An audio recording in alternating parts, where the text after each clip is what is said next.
Have you heard the term compassion fatigue and it resonated with you? Did you hear that combination of compassion and fatigue and can easily see how you might be experiencing that compassion fatigue? It's found in caregivers. It's found in caregivers who experience this exhausted withdrawal from the ability to care at all. Compassion fatigue, it feels like an emotional, physical, spiritual erosion. An erosion, it erodes away our ability to respond as loving humans. And if this is what you are experiencing, I'd like to talk about hope and about meaningful strategies to regain health and balance.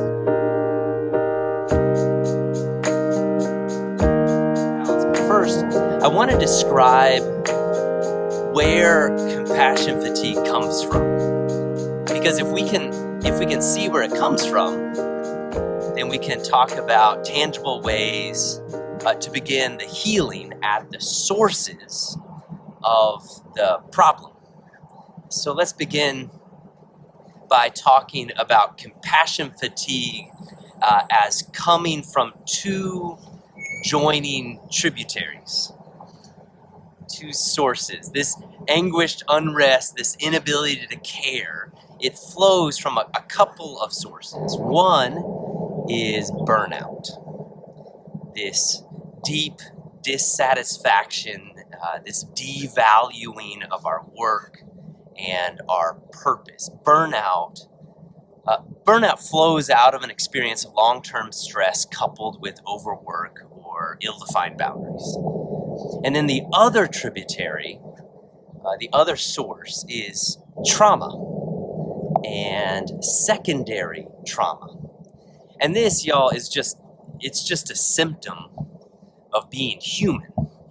Trauma is a symptom of being human because we suffer and we are hurt, and doubly so for caregivers, because caregivers empathetically absorb the traumatic feelings and experiences of the trauma victims that we're caring for.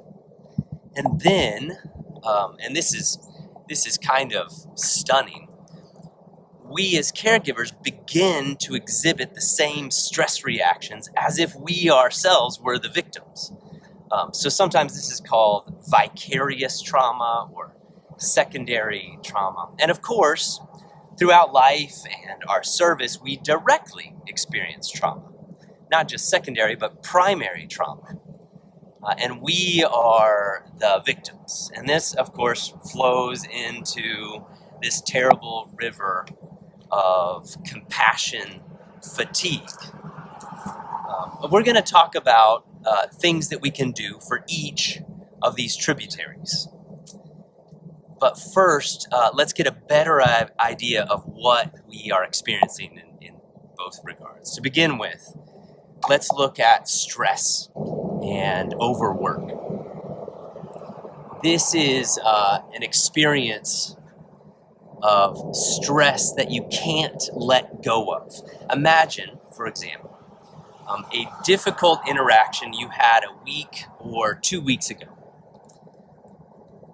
And when you remember that situation, and when you remember how you felt, beyond just the details of the experience, if you can actually feel in your body the experience, if just thinking back, you actually feel the tight muscles and feel the heightened emotions and the mild nausea and the sweaty palms, then that stress is trapped in you.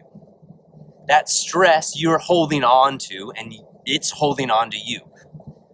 That's stress that's being held. And work as well. If you are carrying your work with you constantly, if you're not able to set it down, you're not able to close the door, to shut off the messages, you're not able to think beyond your work or about other things, if your work is a constant background presence in everything, your identity and your sense of self and your sense of worth if they're all caught up in your work, well, you're becoming a human doing as opposed to a human being. And the work is trapped in you, and you are trapped in the work. And let me just say, it's okay. There are some simple things that we can do about that.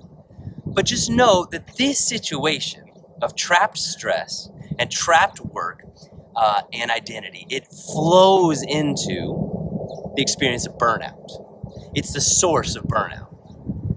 And burnout, more specifically, is this feeling of hopelessness and worthlessness. Your work feels pointless. You feel pointless. Burnout is the natural endpoint of our mortal bodies that are overworked and overstressed.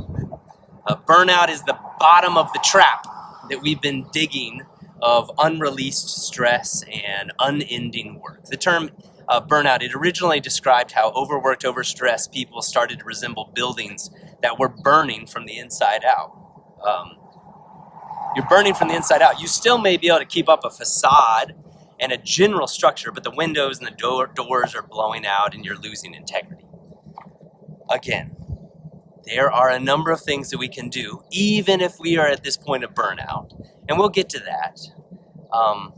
But first, let's look at the other main tributary that leads to compassion fatigue, and that is trauma. Trauma is a trap. Terrible things happen to humans, and our supercharged stress responses that help us survive the horror can become a trap that's really, really hard to escape. That is, our survival defense mechanisms can become an emotional cage after an experience of horror. Our responses of fight, flight, fixation, folding, and freezing can keep us alive in desperate moments. But then, when we get trapped in those responses, we are suddenly responding to only mild triggers with major, major responses. That's how we recognize trauma. We can recognize the trauma trap from outsized stress responses to relatively normal life experiences. For example, you experience an adversity that most folks around you would describe as average, but you are immediately ready to go all out fighting, or you're running away, or you say fixate, you're like hyper alert, or you get trapped in like circular thinking about just one thing, or maybe you fold, maybe you lose all ability to get up and do and function, or maybe you freeze and you're unable to talk or move or think at all. When these stress responses explode at what an outside observer would consider an inappropriate time, it reveals this emotional trap. What's amazing about being human is that we are both astoundingly resilient to trauma, and we're also profoundly susceptible to trauma. And in fact, trauma is communicable. That means, especially as a caregiver, you can essentially contract trauma from the ones you care for. You can fall into the emotional trap of traumatic, inappropriate stress responses, even if you were not the primary victim. And that's okay. It's just a part of being an empathetic and loving human. And there are many ways to release this trauma and be freed from the trap. But before we talk about that, it's important to know that unreleased trauma and secondary trauma flows into the river along with burnout, and it becomes compassion fatigue. And we recognize compassion fatigue as the inability to care. It is profound, It is an erosion experience that's emotional, it's cognitive, it's physical, it's relational, and it's spiritual. And it is, it's discouragement, and it is hopelessness, and it's this exhausted acceptance of hopelessness. And so if you find yourself here in that spot, let me first say it's okay, and you are not alone. And we can take that overwhelming experience and we can break it down into all of its sources, and each one of those sources we can release and we can transform. In this next video, we're going to talk about all of those strategies. But for now, we can just see that compassion fatigue is a lousy and natural consequence of many, many problems. But the lovely and natural consequence of resolving each of those problems is renewal and restoration and hope. So let's start that healing journey next. You can either just go on to the next video in the YouTube channel, if that works, or there's a link below where I will be able to send you this other video directly, and then also some follow-up resources.